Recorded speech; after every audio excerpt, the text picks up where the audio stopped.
We are back.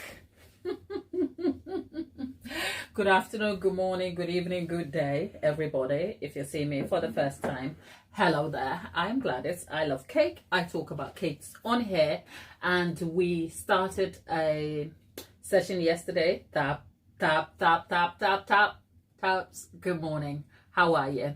We started a new series yesterday where we are talking about what from hobby baker, the transition between hobby baker to a business yesterday. So let me just reframe this. If you see me for the first time, pardon the confusion, but I'm trying to get this right for you. So we started a series which I hope I can put under an umbrella, and it's from hobby baker to business, okay? And underneath that, there are subtopics that I will cover to give you real practical experiences and tips on what you can do to set yourself up for best results, especially if you have just started as a home baker, as in a hobby baker. At this point, this particular session is targeted specifically at anyone who is in their hobby baking phase. Either you love baking, you have already been baking, you've been doing it for a long time, as Tapeta has done, and you actually peculiarly have the interest of transitioning into a business. I mean, the joy of developing your passion is one skill to have, but it's a whole completely different skill to scale it and transition it into a business. And business comes with a whole lot of things. I am still finding my feet in terms of my business goals, things I want to do. So I hopefully, one second.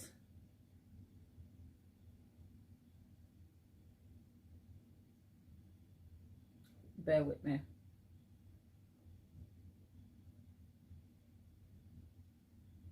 Hopefully my goal is these sit down sessions will kind of peel back a little bit on my own experience, whilst also empowering you with practical information, just so that you feel confident to see your goal come to life, right? And it doesn't matter where you are, as long as you have the dream. The experiences may not be the same, they may be similar, they may not even relate to you, but we don't want you to exist in a vacuum. We want you to be aware that, you know what, whatever your goals are, they are achievable. Sometimes it's just important to understand the road from your goals to making them happen is not linear, okay? You're going to fall in pits, you're going to get up, you're going to roll over. Sometimes you're going to be confused, you'll feel like giving up, but it is important to remember the only time you fail is when you've given up. When you feel like I'm not doing this, then that's it. But even so, I'll tell you, the giving up is in context. If you come to the understanding that giving up is a choice you have thought through and settled on, that's a win too. Because then you're making the giving up an informed choice and exercising your will not to pursue the thing. And that you will have peace with. But if you just give up because trouble just rolled around the corner and showed up in your face, that ain't happening. So people, grab a cup of tea, have a drink, sit with me, let's talk through this. There's Tapeta, there's Steph. How are you, my lovely? Let's see who is here. Who is here in this house? Let's see. Ooh, all of you in the house. Look, I can't even access the live chat. Okay. Tapeta, you're not a coffee. Tapeta, I'm getting a real call out. No. This is false advertisement. I don't drink coffee, okay? I love the cup because when I went mug shopping, you were here when my mug kind of fell over, people. You know that. And I went mug shopping, and this mug was one of the, I don't like tea in a small cup, okay? Excluding the tall, glassy, fancy lady don't send me. That is of a different category, okay? She's a beautiful, slender lady that is so pretty. I love her. We have to give her a name. So that's a different cup. We're not talking about her. But ideally, I don't like tea in a small cup. And I mean your regular small cup. No, I want a hollow big mug. So when I went shopping for a mug after my big mug broke over here, this was the closest Big Mac I could find, and it says a coffee lover. So I knew that that's false information. But hey, if you see me for the first time, ignore this part. I don't drink coffee. I don't like coffee, but there's tea. Cheers. Take a seat and let's go. Steph is back. Steph, how are you keeping, darling? Oh God, can this phone just behave so we can get into it? Okay. Yesterday we had a whole lot of conversation here, and if you haven't caught up with yesterday, go and see what we were up to yesterday. Yesterday was so much fun, because when I was getting into the subject of the unspoken experiences and expectation you have as a hobby baker hoping to grow into a business, I didn't realize that, I had a lot to say. And much of it were also very relatable. So you probably can go back and check on the first part of that video, which is yesterday's. And today we're talking, because yesterday we spoke about some of the experiences of you being in that small kitchen, but you have big dreams. Your kitchen is like depressing for you, but you have to make it work for you. You have to wake up and be disciplined, manage your time, and then all the...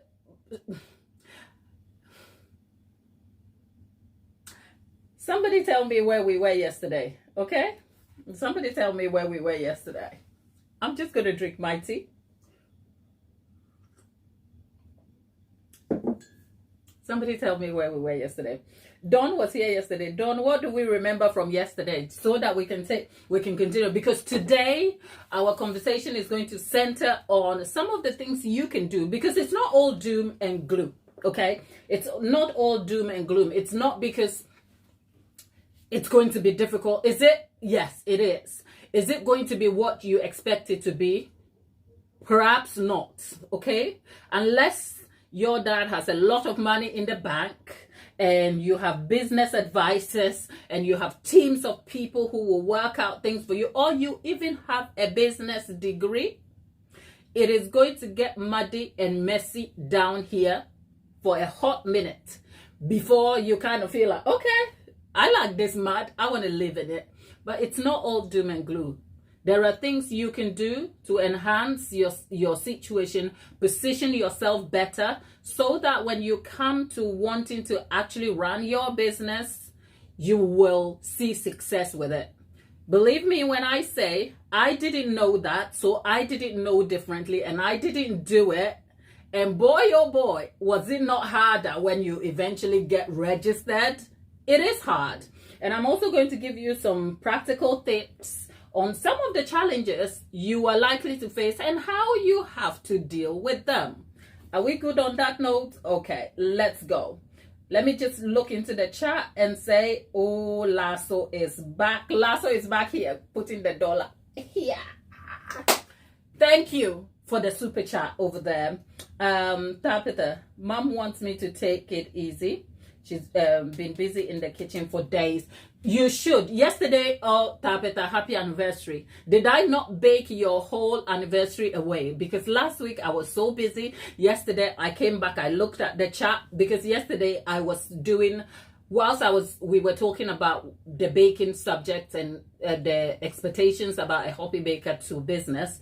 I also took the chance to go back to chats that I had missed, and it was just glaring largely at me over there that, oh, I baked through your anniversary, honey. Those brownies, I hope they made such a difference, and happy anniversary to you. I know Dawn covered you real good with so much encouragement and so much love. So from us all here, Tabitha, cheers to many years ahead. Okay, how many years down and forever to go? Good luck with all of that, and give the hubby a hug from all the community here, and thank you for the love. I mean, for the love you show us over here, I cannot wait to see how much love you show at home. So Tabitha, great to have you always, and such a pleasure to be a part of your family virtually, and we look forward to you growing old and gray, okay? With him, of course. All right. Let's see, what else am I missing? Prepare for challenges that baking. Aha! Clap for Dana. Dana, you were taking notes. Because Dana, I am actually editing a video. You have had me like literally flipping my head up, because I came and I asked the question and I told you, if the answer is from an audience of one, I'm listening. So you have had me turning around my recipe videos, because now it's not going to be just, oh, here is a recipe video, because you know what, you will find that recipe online already. What you're going to find with the recipe video is the exact process. I'm going to try. It is going to push me to the limits, but you're going to have to stay with me that those videos will come. I will have to space them out. I am hoping I can deliver them as a long form. It's fast paced, but the information is detailed. The intention is for you to come back on a live and get context, because you've seen me do the video time and again, but having to repeat it on long form in a fast-paced, detailed manner also means that you get the information succinctly in a way that doesn't make you lose out. So for instance, this is what I'm hoping a recipe video will look like. It won't look like Fun and Gladys. Well, it's always going to be Fun and Gladys, okay? But here's a recipe video, what it is going to look like. It is going to look like, you know, the ingredients. You're going to have flashcards telling you on screen, like the lower third telling you why I chose certain things. And if possible, I am hoping I can try and do a write-up. You people have got me back in writing, because the only time I used to be able to write, which I love writing, I love scripting, was when I did voiceovers, because I derived my scripts by myself. I worked out the entire structure and all of that. But if I switch those videos back to me and you talking to each other, it means that I have to transcribe the content and get it repurposed with, as say, a post, if you like. So I don't know if I will have the resource or time to get that into a newsletter form, so that you have that information as cards that you can stack, because the goal is to serve you and serve you properly, because your time here is really important. It's not just come and let's have fun and go away. And if that is where we are headed, we have to do it. So I've spent the last today's Wednesday. I mean, I will say, because now I know what I'm doing in terms of filming, editing is getting a little easier. I still hate it though. So I am hoping that YouTube can start paying me good money. And the moment YouTube money hits £200, the first job I'm going to hire is who? An editor. I told you here first. That's just by the way. So we are getting to it, but thank you. So Denai is remembers what we said yesterday, that yes, having a dream to turn this hobby of yours and at home that you used to do mindlessly into a business is going to change you, and it's going to bring on unexpected or unanticipated emotional pressure coming from family, friends, and even your intimate partner who you are with, okay? And most people will be running out here and going, oh, I have a dream and a goal and my boyfriend is not supporting me, and social media will have you wanting to tell that boyfriend, girl, you need to sit down, okay? Sit right down and ask yourself a few questions. Is he being supportive of you in a quiet way that you have no idea about because you're caught out in your dreams over here, or he is just fighting for a place he was used to until Cakes came in and pushed him to the side? That was the conversation we had yesterday. So go have a look and get the context to those videos, okay? And then we'll continue today, because today I will give you some information on how you can enhance those challenges for better results. So shall we dive right in to start with? 1 second, let's go. First of all, if you really, and here is really, if you really want to turn that goal, that passion project, that hobby baking into a business, if you really want to do it, following on from yesterday, what we spoke about, do not misuse the opportunity. And this is what I mean by do not misuse the opportunity. The moments that it is teaching you, the pressure it will pile on you, the uncertain moments that will come at you, the fear that will come as a result, all the questions and confusion you have, use them as an opportunity to build yourself. The challenges will teach you how strong you are and how desperate and serious you are about your goals. Because you know what? Goals are cheap until you have to do something about it. Because ask yourself how many times in the year you have written down your New Year resolution, and come January 28th, you cannot remember that paperwork.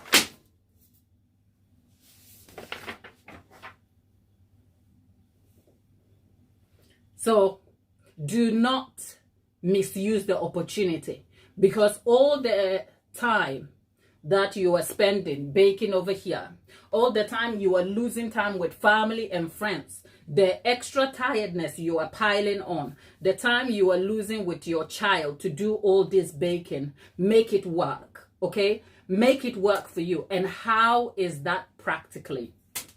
How is that? Because I'm not just giving you a bunch of words that don't misuse the opportunity, but I'm also going to give you practical tips on how to utilize the opportunity. Point number one, use one way to not misuse that opportunity is whatever you're doing in that kitchen for fun, get a sheet of paper. No, don't get a sheet of paper. You will lose it. Get yourself a notebook. If you're like me, I like all this digital thing. It confuses me. Okay, it's not about me. Go to Tesco, okay? Pick yourself a scrapbook, a notepad hardcover.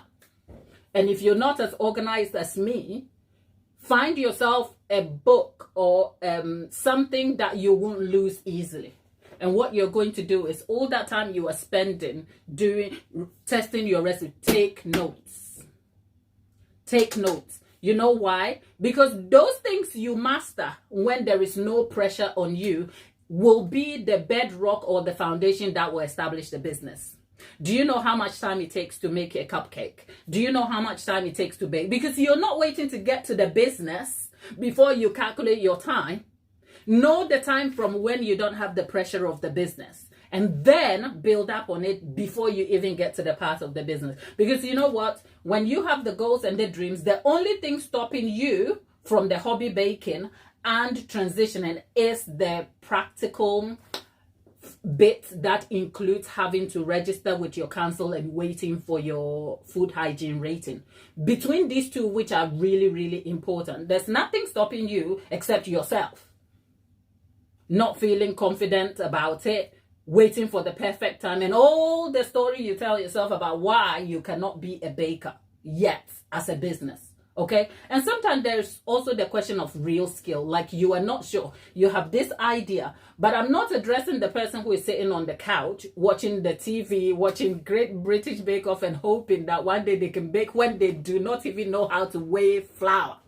I'm not addressing that person. You are not in this club. I'm talking about Denai, okay? Because I have a person that I'm talking to, which is your Denais, like your Fasos, and a few other people who have checked into this chat, and they are like, I bake, I do it often, but I just want to extend it and I want to become established. You're the person I'm talking to. So at that point, like Denai did some intentional baking last time. When we first encountered her, which is going up to like 3 weeks now, when we first encountered her, she's like, I want to do this. We gave her tasks. She went, she completed it. She did a few different things too. So you, Denai, at this point, are you writing down, Denai, I'm talking to you. Are you writing down the details of what you're doing, or you just wake up, you allocate and you bake and you eat and you're like, good day. Come tell me about it.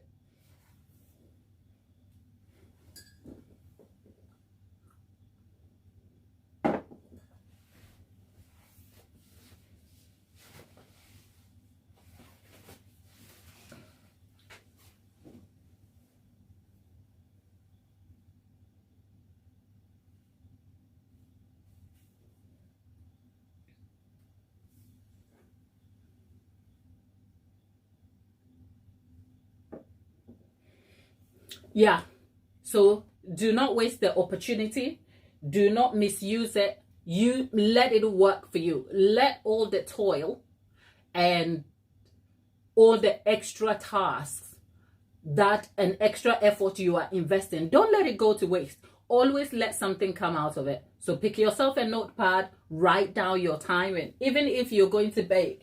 And I'm saying this so casually because it's important. Because sometimes what you're scared of is how structured everything has to be. And sometimes our lives aren't really structured and we have imperfections. And depending on the story you're telling yourself or where you are in your journey, it becomes all too much. So I'm just giving you the raw and edited information. How you adjust it for your circumstance is just yours to do, right? But I'm telling you right now, go to Tesco, pick up a book, date it. Every time you get into the kitchen, write down what you're doing. If you're doing something differently, like you introduce a different amount of flour or the small things, write them down, take notes, and calculate the time that you were in the kitchen. Casually, just put it down, because one day it's going to matter, right? And then when you do that, those will become the bedrocks to your pricing. Because the 4 hours of using to make cakes is not derived when you become a business, okay? The 4 hours of cake making is when you are practicing and trying to build your portfolio.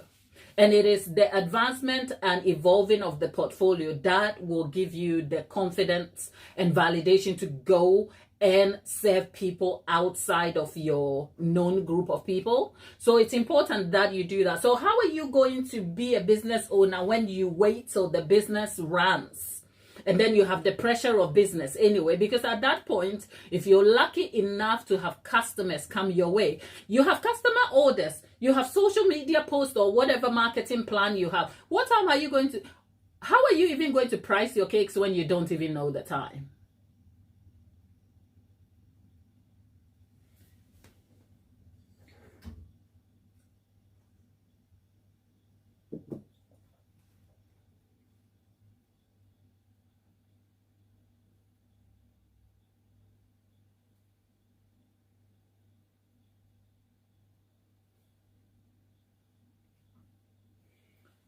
So Denai is, okay, this is Denai's experience. So see, you have to make your dream come through, my dear.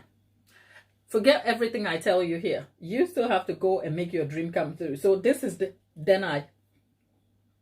Denai says, I've been writing it, as in she's been writing her recipe testing and details down. I made a mistake this weekend with one of the recipes. It came out too sweet and I could see where I went wrong with the ingredient ratios for my American buttercream. So essentially she took some notes, she checked the recipe, she realized her mistake, and she's able to fix it, come to it. The truth is, all of these things will serve you eventually when you become a business. You know why? Because the recipe you've mastered 10 times over will one day collapse on you.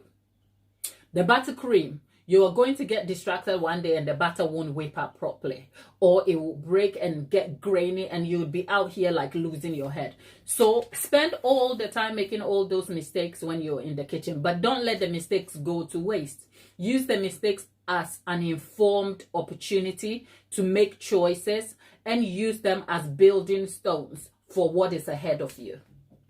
Because waking up after a long day at work or other commitments in your life to come and bake when there is no pressure on you is testing your ability to pursue your dreams. Remain disciplined when no one is watching. Because you see, I've jokingly said, we are all bearing the results of our quiet discipline. Okay? The result of our quiet discipline. And sometimes we have a tendency to associate discipline with the good outcome. No, sometimes our discipline is committed to the negative outcomes in our lives, like when you're not supposed to be eating that burger and yet you eat it. Give it 6 months time, you'll be looking like a one pot.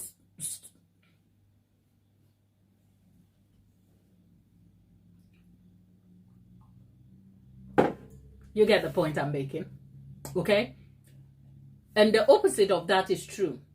That when everyone is off to bed and you, after a long day, commit your time to baking that cake you don't even care about, but you are challenging yourself to understand the baking process, to fix errors, and to correct some processes that you made mistakes on during a bake session, 6 months later, do that over and over again, and that will be your 10,000 hours 6 months later when you're sitting here talking about cakes like it is the love of your life, and people think you woke up with cakes. Meanwhile, it's because you've been doing the studying practically in the kitchen when no one is watching.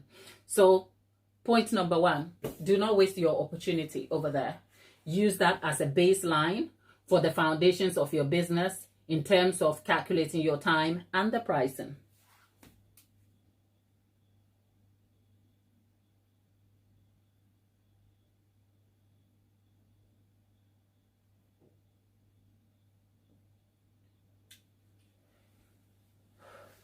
Here's a comment from Dena. She said, the second time I made it, I was in a rush and didn't consult my notes from the first successful buttercream, and it was way too sweet with the caramel.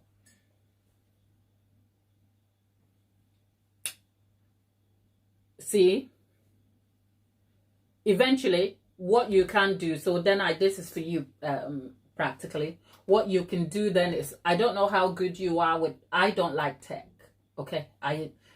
The only tech I like is take photos, film myself, edit, and that's because it's woven into what I am, my job, if you like. But give me a book diary any day and all the old stuff, as long as I don't have to fiddle with anything. I say that to say spreadsheets and what have you, count me out, okay? But I can formulate a table when necessary, okay? I can. I say that to say, if you're good with spreadsheets and all of these things, tabulate this information. Put them somewhere. They will become very important for you. Because ultimately, your business is yours, you know. Your business is yours. Like, you can find the recipes online. You can adapt them to you. You can leave them as is. But depending on what baker you become or what business you become, you are always going to put the customer need and interest first. And sometimes if the customer comes and they want a specific thing that requires you having to adapt your cake for your recipe for the person, it's important you understand the science of baking and how ingredients interact for best outcomes and all of that. So don't let these things go to waste. But some of the practical ways is using them as learning opportunities for building your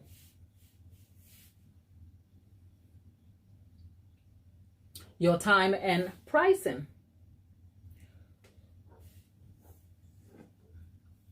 Another thing, the next thing here is, when you start, be careful of what you say yes to. Just because you have started doesn't mean you have to take any and everything. And that is hugely, I say that with context, because that is hugely influenced by your place at the time. Because if right now you have a job or you have commitments in your life already, right? Taking cakes that you do not care about is quickly going to burn you out. Because first of all, you don't even need the money because you haven't even started. So the point is, be very careful of who you say yes to. But you know what? In the same breath, say yes anyway, but with an intentional yes, if you like, because part of saying yes to those bakes will inform you what you enjoy doing in the decorating process and what you don't.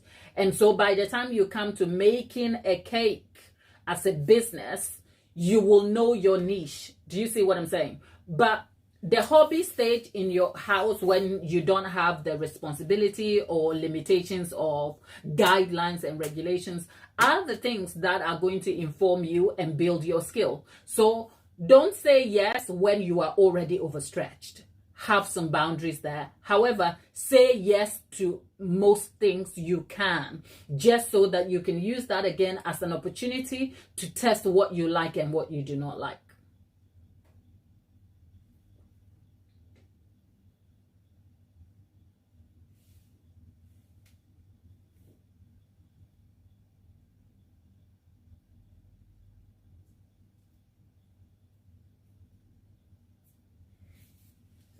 Lollipop, good afternoon, my dear. I hope the lawyer sends the landlord a strongly worded letter for which he has now gotten a day to come and fix it for you.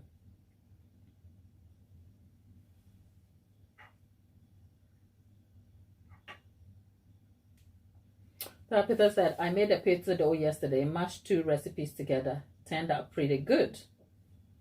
Peter, you're the baking genius and we love you for it anyway.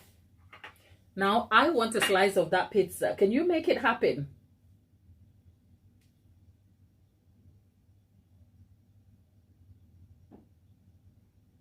Judith is asking, is my name Gladys or is it Gladys? My name is actually Gladys. I think if I think about it, I know why you're asking. The name on the channel and my business name is not a punctuation error. When I started the business, my bestie at the time used to call me Glad or Gladdy. And the Gladdy wasn't the Gladdie. It's Glady, which is my name Gladys without the S. So it was Gladdy. And that's how. So when I came to name the business, I chose Gladys's, as in Gladys's, not my name Gladys, but Gladys Gourmet Cakes, which is Glad or Gladdy. So with just the S, without the S. So then the punctuation of apostrophe S is the possession of Gladdy, not the possession of Gladys's, which would then move the apostrophe to the in front of the S. Does that make sense? That is just, by the way, last time I checked, my son told me I was very basic in English. Okay, so I'm gonna just exit this chat. But to answer your question, I am Gladys. Okay.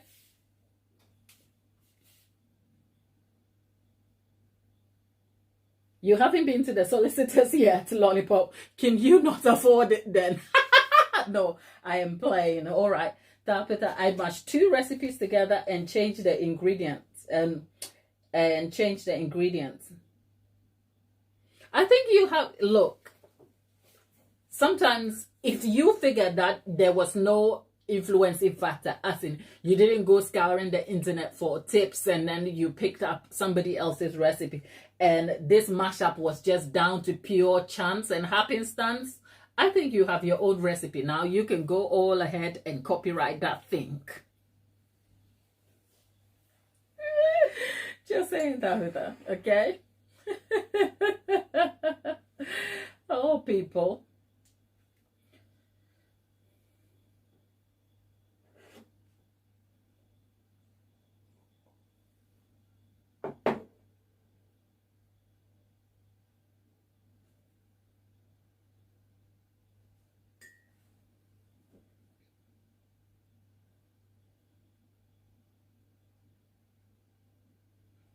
Lollipop says it takes too much time. She will eventually go. I think you need to go and see a solicitor so that those people can pay for all the emotional distress they have caused you with this uncertainty, my dear. So go and get it. Go and get it. Tapita says it's yours now. Yeah, it's yours. It's yours. So go and copyright it and let's all be happy. All right. So where are we? Don't waste the opportunity. Make informed choices out of the opportunity whilst you are hobby baking and looking to transition. Don't overstretch yourself, but say yes to a lot of things just so you can test where you are, and also use those moments as practice sessions. Okay. One other thing.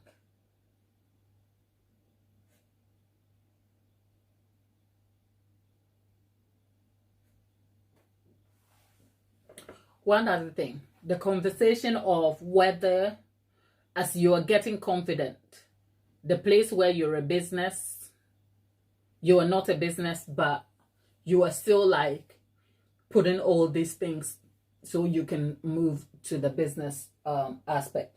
One practical thing, if you really, really feel like you want to be a business, at this point, start making some practical considerations of what you really want. As in, you've made a few cakes for people, you're practicing. At this point, I'm almost imagining, so I'm creating a scenario, an imaginary scenario, which is actually very real also, that at this point you have friends and family who want cakes. You obviously cannot legally charge them the price of a cake. Besides the legality, you are not even feeling confident, so you don't know what to do. The best thing you can do here is, and here is a practical tip, the best thing you can do at this point in time is get your family members or friends, and the key word here is close people who are within your circle of influence. It's not for everybody, but people you care about who at this point are supporting you, but are also enjoying the fact that there's a baker in the family. When they ask to get cakes from you, make the informed choice of not charging them. Say, don't tell them, oh, well, I'll take £30 and I'll make the cake. Your best bet between the two options is to get them to pick ingredients for you to make the cake for them. You know why? And it's such an unpopular thought, but I speak from experience, which is that unless you choose to make the cakes for them for free anyway, that's different.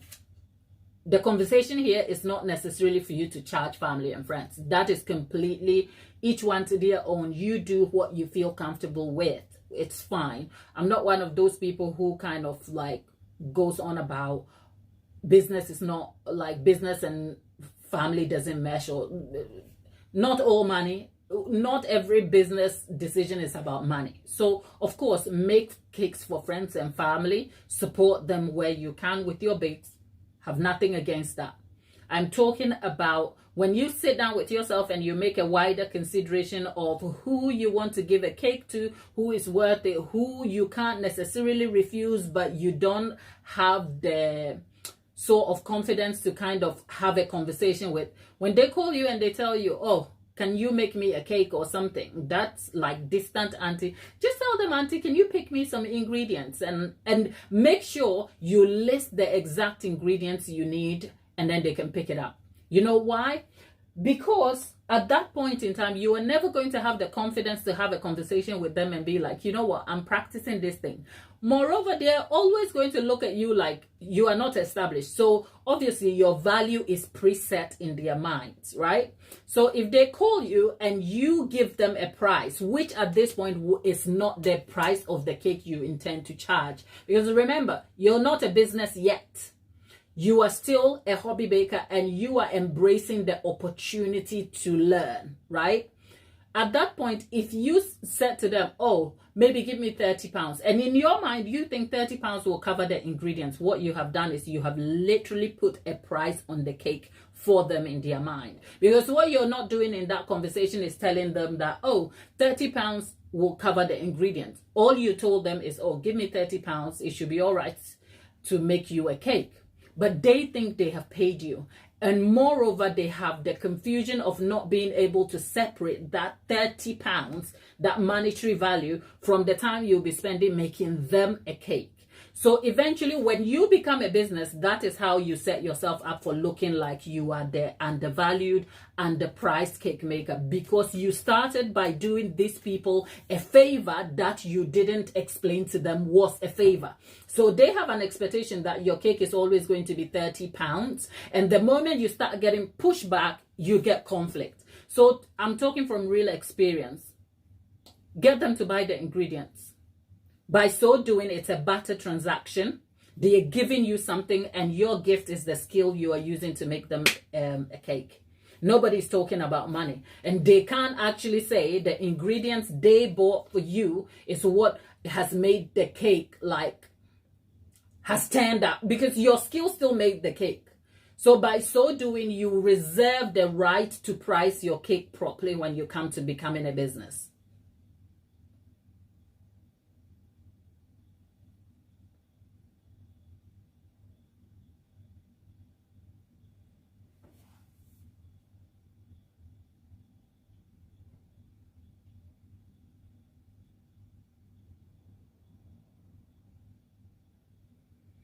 Grim Reaper.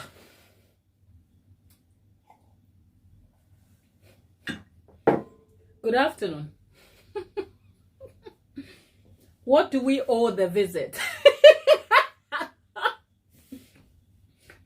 quite grim. Grim Reaper. That is quite grim. Hi, Grim. And hi, Tanya.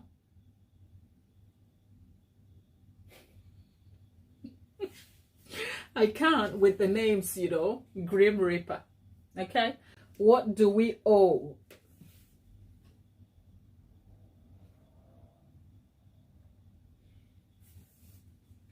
So yeah, that's a raw, a practical tip for you if you're a home bake. If you're just baking over here, and with all the challenges and you're doing things properly,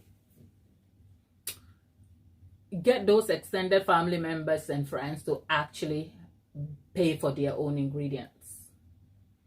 Don't charge them. If where possible, you can exercise the decision to charge them for it and let them know. Make sure that it is clear in the conversation. Who actually agrees with this? Who has a different perspective to this?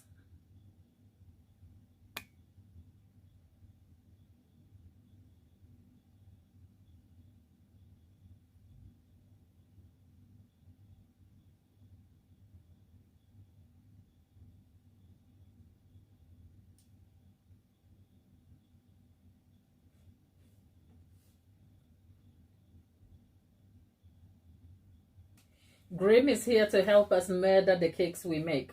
You know what? Anywhere we can actually murder those cakes and put them to good work, I'm here for it. Okay? All right. So, Grim, go ahead. Right ahead.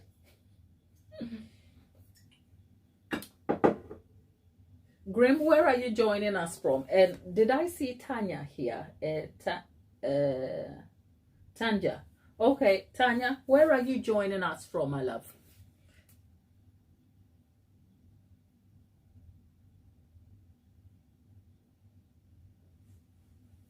And if you're seeing us for the first time, you can put an emoji in the chat. We are like family here. So whether it's an audience of one, which is me and Dawn and Tapita and Lollipop, all three of us, it's like we start at a pub. We're having a conversation.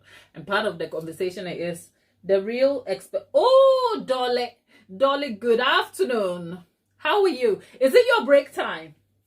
Are you working today? It's Wednesday. I know you don't work on Monday. We went here on Monday anyway. We were here yesterday though. How are you? So people, now okay, Dolly. I think I found my person who can add a little bit here. Dolly, still waiting to see whether you have a break or you have some time, or you are on a course today. So are you on a break from the course, which is why you have come to catch up with us? So here's a quick one before you go. We are discussing the transition from, say, hobby baker to business. You are an established business now, so somehow you are out of this category. But take us back to when you were considering the part where you thought, I love cake so much, I want to make this into a business. What are some of the things you did at that time to help yourself that has proven useful for you now that you're a business? Can you take us back to that?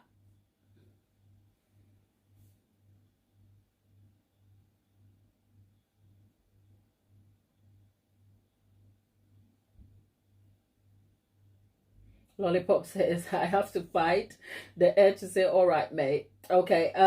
Dark Ruto. Hi, Dark. Hi, Dark. Tanya, Grim, and Dark. All this. There's Grim Reaper and there's Dark. Is that a sign, people? Okay. So, yeah, we are waiting. Repeat the question. Okay. The question is, before you took the formal steps to establish yourself as a business, there was a point where you were baking mindlessly in your kitchen, i.e. being a hobby baker, right? Even though the intention was to become a business. Can you tell us some of the things you did then when you were still a hobby baker? Some of the practical things you did that you knew would help your business, or even if you didn't, What are some of the practical things you did in your hobby baker phase that has proven helpful for you now that you're an established home baker? Okay, Grim Reaper says it's a good sign. Okay, we'll take that. We'll take that. And if you're just joining us and you don't know what we're talking about, look, we are a baking channel, okay? But we're not sitting here just sitting for sitting sake. We're still talking about baking related things because I do have a lot of my audience as avid bakers, lovers of cakes, and people who genuinely and sincerely want to go from the hobby baking phase to a business. But we are kind of peeling back the real experiences to expect when you're in your hobby baker phase, the things you can do to improve your prospect for when you become a business. And I've already touched on a few things like don't waste your opportunities even when you're hobby baking. We touched on a wide range of those subjects yesterday of some of the unspoken experiences of a hobby baker. And boy, oh boy, I kind of peeled all that back. That was yesterday. Today, I'm sort of giving you some tips on how you can turn the do moment to some happy moments that will support your business. So I've said, do not waste your opportunity. The opportunity of taking on the extra task and still dreaming to make it into something better should inform you towards what you are aiming at. So for instance, the times you spend baking, use them as pointers for taking notes about your baking times. Learn your recipes in the process, amongst other things. The other thing is also to manage your own expectation. Do not overstretch yourself because you will burn out. Because at that point of hobby baking, it's exciting, it's joyous, but you also have other responsibilities because this thing out here is not generating you any income at that point. So what can you do with that? Well, manage your expectation. Say no to a lot of things, especially if you can't stretch yourself. But when you can, say yes to a lot of things also. Why? Because the yes is your practice phase. You're using that to build skill. You're using that to understand what you like to do in the decorating process. And eventually you will fine tune that to become your niche in the cake decorating journey. And then we came down to what? We came down to dealing with family members who at that point you bake for on like a happy, just because you want to periodically, or even because they have come to know that, oh, there's a baker in the family. My best tip is not to charge them money, but ask them to get the ingredients, because then you withhold the control and conversation about the money. But that is in context, and I have already explained that. So to answer my question, Dolly is saying baking for free for people to give me feedback. I did free birthday cakes. I advertised on Facebook group pages. I thought of going for classes, but I was sure, and the encouragement from people brushed me, okay? And I learned how to say no to things which won't help me. Did you do all of these things at a hobby baker phase? If so, fantastic. Congratulations. So I'm not saying anything new here. Dolly is sharing her experience. So to add to the lot, do what Dolly is saying here. Bake for free a lot, okay? Bake for free a lot. Like I said, for the extended people over there that you don't care about, get them to replace some ingredients for you. Let them buy the ingredients. But bake for free for a lot. I already said that. Say yes to a lot. Don't overextend yourself though, because that will burn you out. But then intentionally baking for feedback also empowered Dolly to know that she was going to be able to be okay. Dolly, before you go, what is one surprising experience in this phase that you didn't know and now you know and you think, oh, I never thought this would be it? What is one surprising experience that you still think about, good or bad?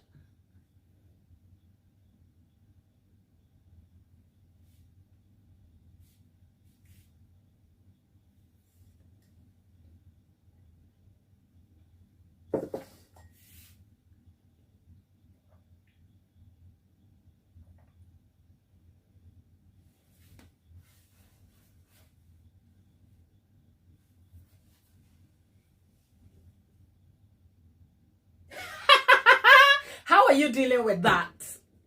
Oh God, I was laughing.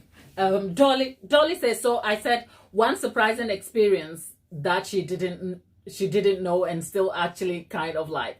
And she says, family members who don't want to pay for their cakes. Is oh, I have told you, your cake business will change your relationship with people. I said that yesterday, okay? So if you don't pay, you don't get a cake. It depends on what family member though. Auntie Akua, and when you will be where Busian will be cake free at channel. Me sure so will be a hosa. Because you know what, the conversation about baking for family members or people around you and business, it's neither here nor there. It's all down to context and the people you are dealing with, right? It definitely sucks if you are a person who has like entitled family members, okay, by nature, who just expect and don't give anything back. That's annoying. Okay, and that's definitely going to ruffle some feathers when you start pushing back and going, no. Because some people are offended by your boundary, which is okay. And it includes family members. But that is not also to say that business is all about money and all is fair. It's neither here nor there. You've been very strict on that. Good for you. For me, it's neither here nor there. It's not like a definitely strict boundary thing, because the people in my life that I make cakes for are people that I really care about. So I don't have anyone where I have, it's either you are in that circle or you're not. And it's neither here nor there. Do you see what I'm saying? It's not, if you had a bunch of people running around just wanting cakes easy peasy, then that's different, okay? But it's neither here nor there if your type of relationship is very clear, right? So there are the people who are here, you know, that will always have a cake and they don't even have to ask, and that's different. Then there are the people who are out of it and they are there, so they will always have to pay for a cake and there's no conversation and I don't have to worry about that. Do you know what I mean?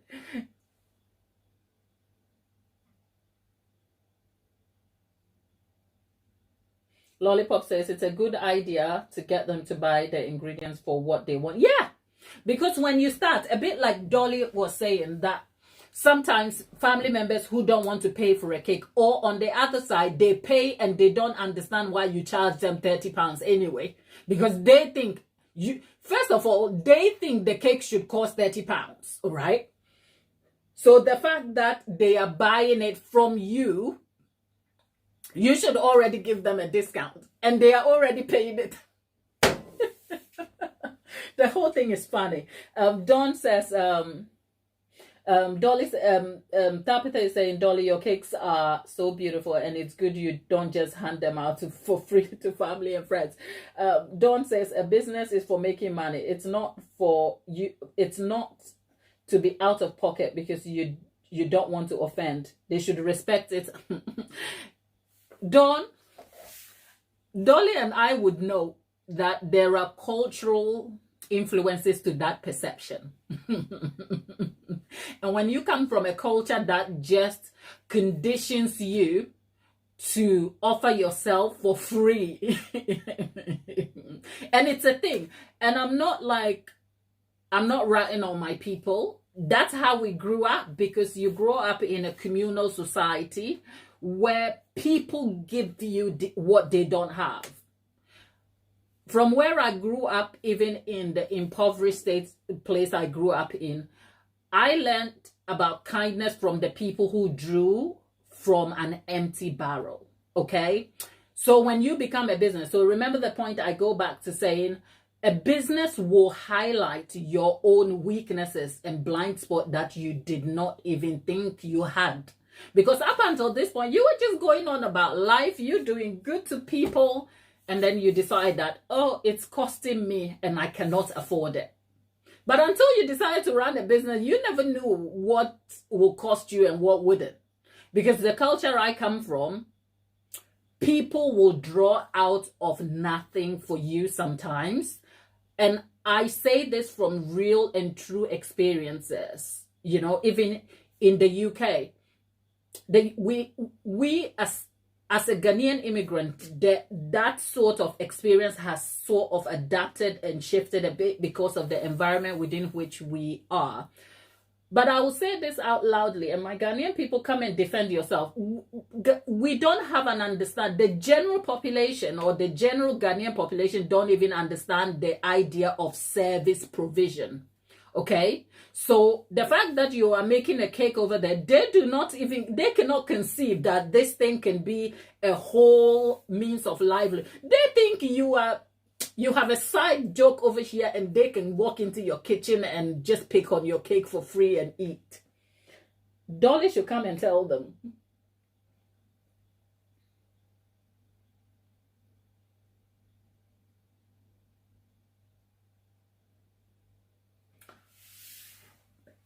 Amen, Dolly. Dolly said one of her friends. Is that a friend?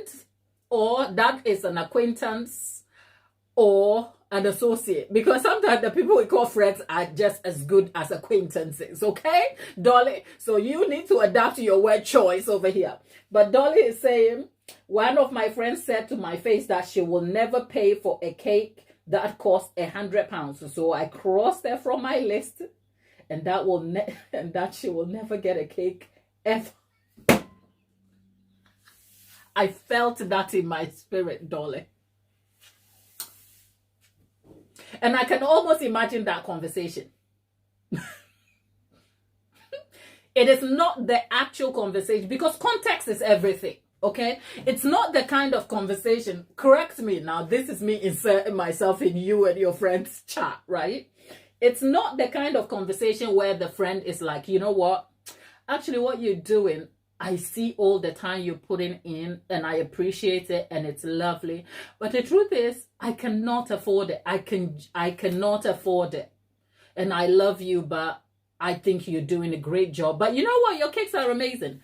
There's context here. If my friend said that to me and they were my real friend, I will probably have an idea of their financial circumstance, and they wouldn't need to have to justify why they won't pay.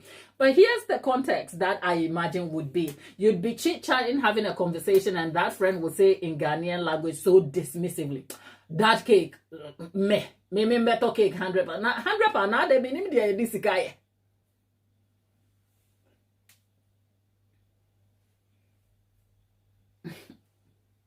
Mm-hmm.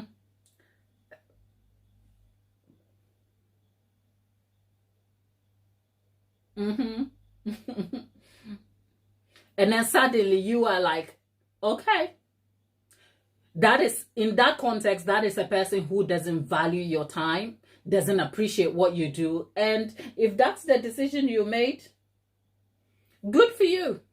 So I told you. A business will change your relationships and it will show you as the person you are.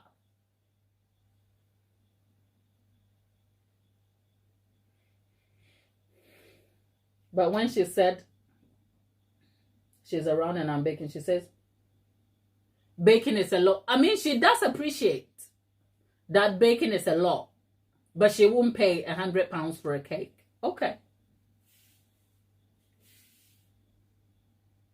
It's a good thing you had to put a boundary about how you're not giving them a cake. And it doesn't even have to be a conversation about them not having it. You don't have to have a conversation with them that you won't give them a cake. It is just you making a quiet decision about, no, we are not doing the cake thing. And that's it.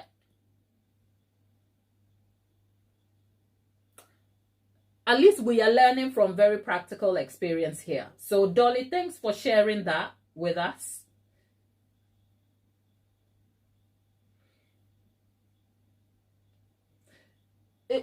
I would say the general population do not understand, as in the general Ghanaian population do not understand service-based businesses. So, I mean, a cake has the product of the cake, but because it's also about serving the person, and doing it from your home, people don't appreciate it. And so sometimes the way you can mitigate some of those issues is ensuring that they can pay for their own, they can buy their own ingredients, and then you can make the cake. But even so, I think that the decision on what you do with that is hugely going to be influenced by context. But good for you, Dolly. Dolly was able to kind of implement a boundary and be like, you know what, you are not paying £100 for my cake. I am not making you a cake either, but we can still be friends. We had that conversation yesterday where I said, it is going to test your friendship. Because when that your friend calls you at 8 p.m. Today, saying they want a cake for 2 p.m. next day, and you know 2 p.m. you can't get up, run around and bake a cake, and you say, oh no, I'm not going to be able to do it, and they pissed at you, what are you going to do? Are you going to have a conversation about, you know what, I don't mind making you a cake, but I will appreciate if you tell me a week earlier, just so that I can plan? I used to have a friend like that. Tapeta has to run. Darling, go see whatever you're doing, and we'll see you tomorrow. Okay, take care and have a good day.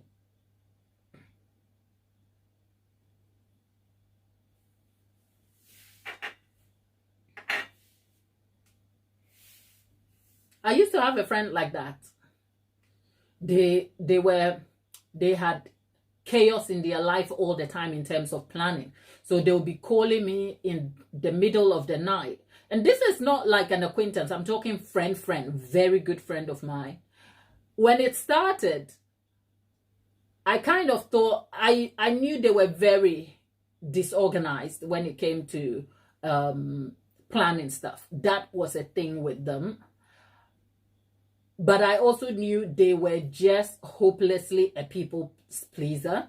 So what they used to do was they will take on things that doesn't have to concern them. And even if it did concern them, they didn't plan it well. If you know what, like the sort of friend that will go and take on a church party that has no business with them, but just because they want to be helpful. Okay? And then when they take on the party and the party gets overwhelming, maybe 3 days to the party, I'll get a call in the middle of the night going, oh, we need a cake. Can you help us? And I used to say no to those extended offers. But then if it came to their children and stuff like that, I would say yes and I'll make them a cake. Until I made them a certain cake and it was so challenging. So challenging, in fact, I didn't feel like, I was observing it from a point of view that this wasn't directed at me. They were just disorganized and I was still trying to keep a friendship. But when I made them that cake, it did come across how entitled and how self-centered they were, and didn't even seem to perceive that their disorganized life was having an effect. So I made the cake, too late to find out, but I adapted the friendship. I didn't cut them out, but I adapted the friendship and quietly told myself, never will I ever make them a cake if they called me. So the only cake I ever give to them or thereafter was cakes that I was making, say, for Christmas. If I had Christmas gifts, then yes, they will be on my Christmas list and stuff like that. But to make them a cake, as in they'll call me for an order, it will a lifetime no. And that's what you learn.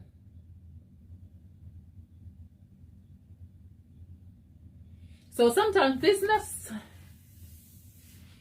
will teach you new skills, and it will teach you who you are as a person, how you adapt to situations, how you evolve and grow as a person, and how you face challenges as they happen.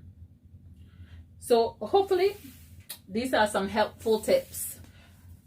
coupled with the practical tips that Dolly has given us about what she did them. So if you're a beginner baker and you are in the doldrums and you're confused, you're uncertain, you're unsure, between yesterday and today's video, hopefully you have some practical tips to help you keep you on your feet, keep you encouraged so you don't give up.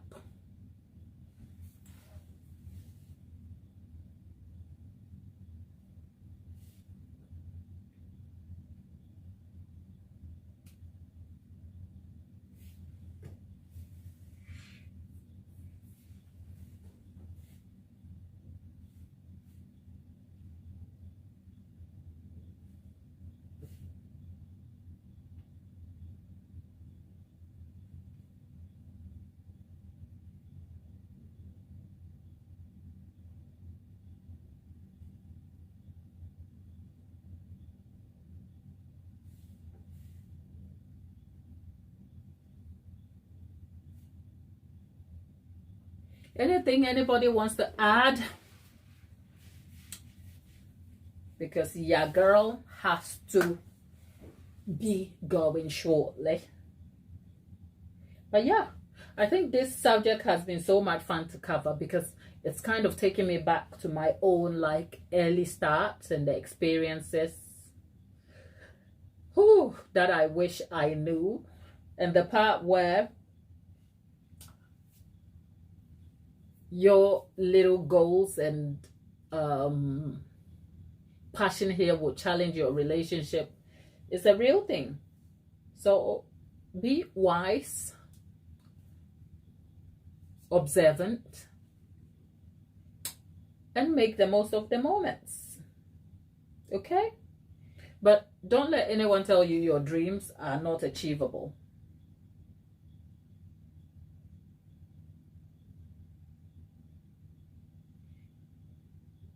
That is fine. You have a freezer. I have a freezer baking tomorrow. What are you making, honey? What are you making? It's fine. As long as we have you. Okay? We want to know what you are doing.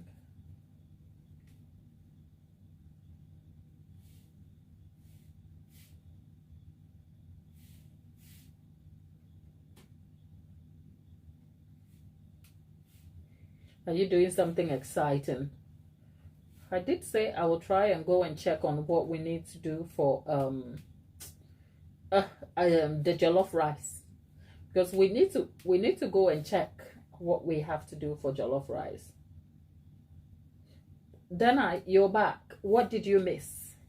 Tell us what you missed, and then we can catch you up on that before we say adios. But yeah, then if you go back through the chat, you will see Tapeta came. I said Tapeta. Dolly's Cakes came and gave us some really helpful tips here. Auntie J, good morning. And and by the way, so Dolly, you're here. Yesterday I did. Is Dolly still here? Is Dolly still here? Is Dolly still here? Is Dolly still here? My sister is here. Sister Chipo, hello, my lovely. What are you doing lurking over here? Look at you, right, people?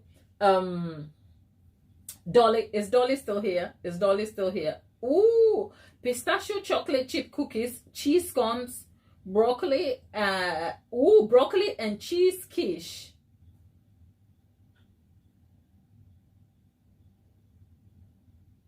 Ooh, okay. So Auntie Jackie, last time when you were talking to me in the lives and I was over there not listening, I went back and I looked at the chat and oh gosh, Auntie J. Well, you did ask me a question last week.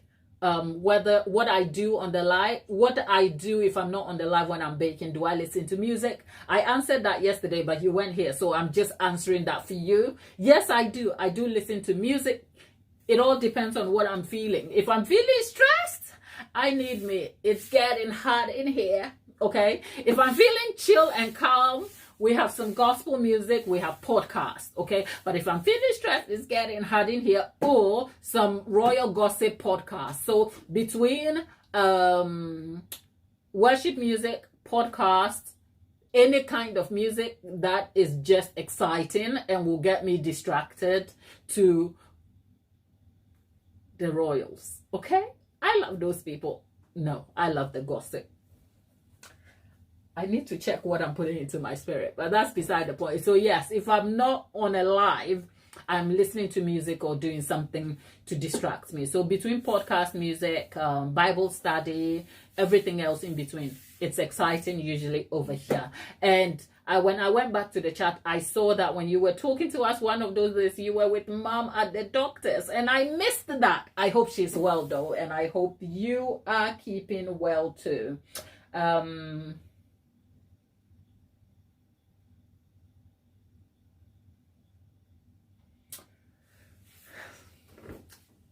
Hello, Sister Chipo. I am great, okay? Thank you for checking up on me. I am over here just yapping and yapping and yapping about cakes and cakes and cakes. But I am so doing very well, okay? And I hope you are too. I should be a good sister though. And check out. I'll catch you on the other side, okay? But it's great. Yes, Dolly, your question about I saw something about vanilla. Two things I remember. If there is something I forgot, you can put it here. You did say the vanilla. I don't know if you were asking me about the vanilla I was using on the live. I don't have it around me here. Is it this one? Because I saw you said you didn't like it or something. I may have read it wrong, but what I understood was you don't like the smell of the vanilla. So yesterday when I answered it, I did say the smell of the vanilla is neither here nor there. It's set in preference. So if this is not something you like, find something you like and use that. I mean, there's no two ways about that. So that's fair. The other thing that I remember when I looked at the chat that stood out to me also was when we had the conversation about classes and stuff like that, and you specifically said when I was saying be careful what you invest in, do your due diligence, and you stated that I don't know, clarify this for me. I don't know whether the suggestion was whether a class is not valuable as far as you're concerned, or you went to a particular class that didn't prove valuable. Because whatever your feeling is about the class, here's my take on it. The intention is never to rag on classes. Classes have an important role they play. I am a huge advocate for them where necessary. What I do advise though, which is the key thing, is that do some due diligence. Don't book a class simply because your favorite person or creator is creating a class. It may not be the class for you. Go for a class that specifically addresses the goals you are aiming for. So if you have a specific problem and you want that problem solved and there's a class on it, do some research, check the reviews, ask the people who have had those classes before for first-hand experience before you make the investment. And also make some good judgment about it. Look at the person's skill and what they are purporting to offer and ask yourself, is it worth it? That's all due diligence. Just because a class is advertised doesn't necessarily mean it is going to serve you.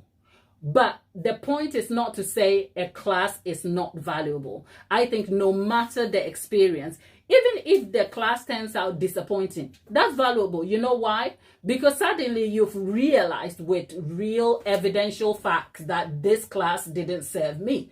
And that informs you about your next steps forward. So here's the thing.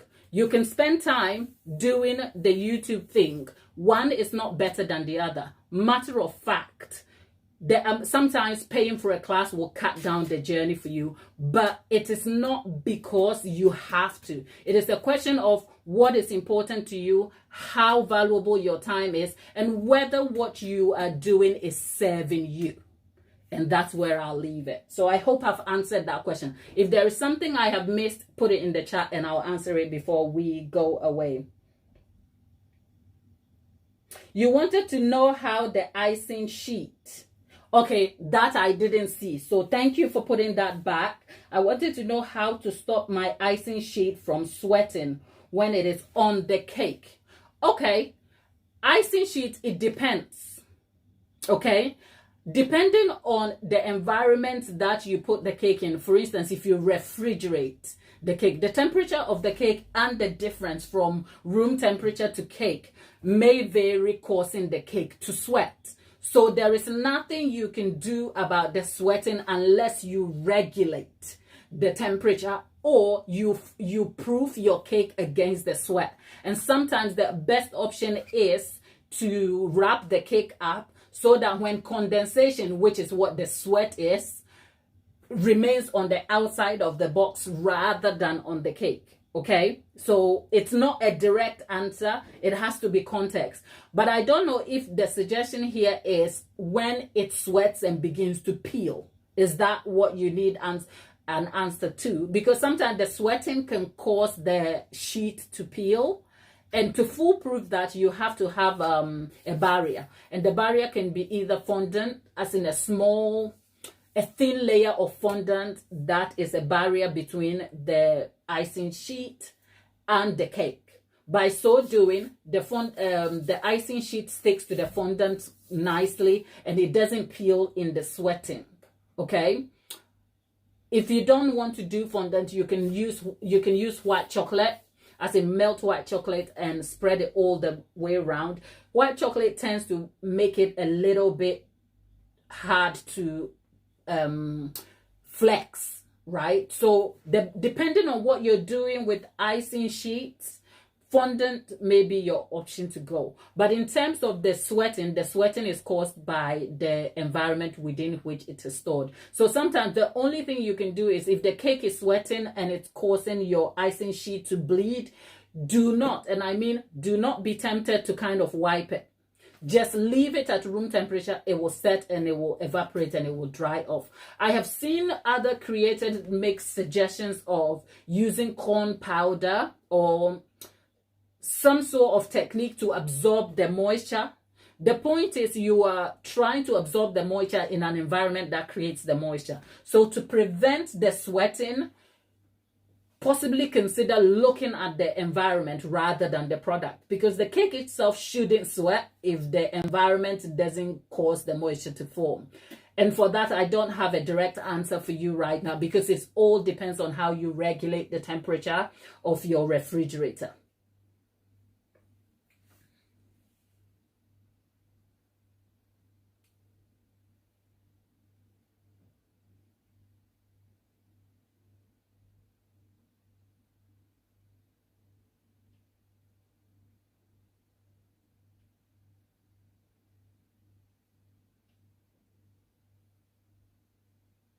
Okay, yeah, so I see Dolly. Okay, so Auntie Jackie has obviously confirmed what I was saying, that if it's the peeling, because sometimes the sheet itself absorbs the cake's moisture. So there are two ways of addressing the moisture issue here. If your fridge environment creates moisture on the cake itself, the cake with the sheet will sweat.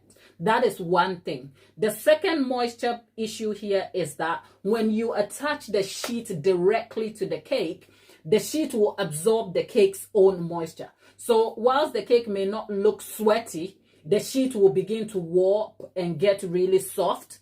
That is where you will need fondant or chocolate. But your best option at this point will be fondant, because the chocolate will require a bit of some technique and knowledge and understanding of what you're doing.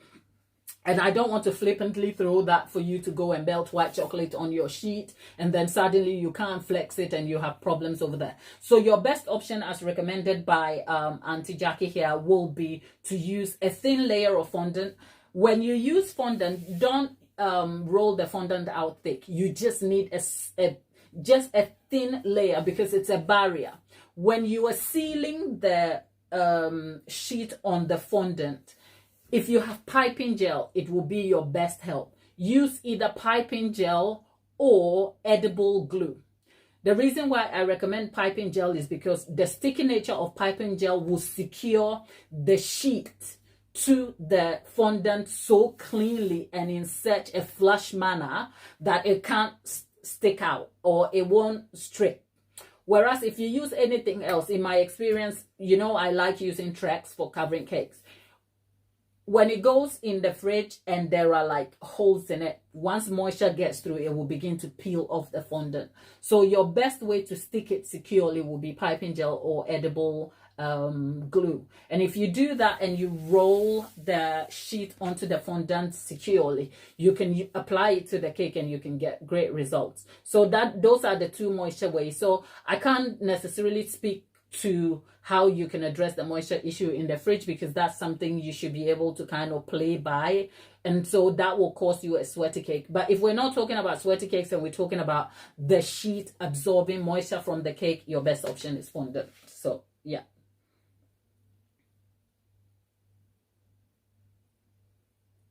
So at least those two things are all covered here. But yeah, that's it. So my people, your girl gotta shoot. But if you want to see yesterday what we talked about, and today more of the tips to help you get cope with your beginner baking phase whilst you make the transition, stick around because these videos are going to continue and we'll be back in session tomorrow. Have a good one, happy baking, and I'll see you all soon. Bye.